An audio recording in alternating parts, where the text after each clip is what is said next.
नमस्कार मंडळी. तर आज आपण बनवत आहोत रताळ्याच्या पुरणपोळ्या. गूळ घालून मऊ लुसलुशीत अशा आपण रताळ्याच्या पुरणपोळ्या तयार करणार आहोत.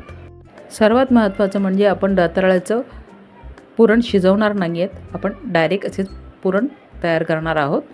त्यासाठी मी घेतली ही रताळी छान अशी उकडली आहेत आणि उकडून त्यांची साले काढून त्याला आपण छान असं मॅश करतो आहे. मॅश करून त्यामध्ये आपण गूळ घालून घेतला आणि गूळ घातल्यानंतर आपल्याला चाळणीने चाळून घ्यायचं आहे.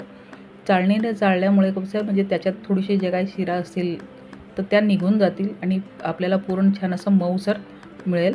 त्यामुळे आपण चाळणीने चाळून घेतलं आहे. चाळल्यानंतर आपल्याला ह्याच्यात वेलचीची पूड घालायची आणि छान असं मिक्स करून घ्यायचं आहे. पोळी बनवण्यासाठी आपल्याला गव्हाचं पीठ छान असं मळून घ्यायचं आहे. चपातीला ज्या प्रकारे आपण पीठ मळतो त्याच प्रकारे आपण हे पीठ मळून घेतलेलं आहे. आता ह्याच्या छान अशा आपण पारी तयार करून त्याच्यात हे सारण भरणार आहोत. हे सारण थोडंसं बाहेर निघालं तरी काहीच हरकत नाही आहे. तर आता हे छान आपण गोळा तयार करून घेतला आणि आता हे बघा पीठ लावून छान असं आपण लाटून घेतो आहे आणि तव्याला तर थोडंसं तेल लावलं आहे आणि तेलावर आपल्याला ही पोळी घालायची आहे. तर हे बघा छान अशी आपली पोळी तयार झाली आणि त्यावर आपल्याला तूप लावायचं आहे. तूप लावल्यामुळे पोळीची खूप छान अशी टेस्ट येते. तर अशा प्रकारे आपली पोळी तयार झालेली आहे.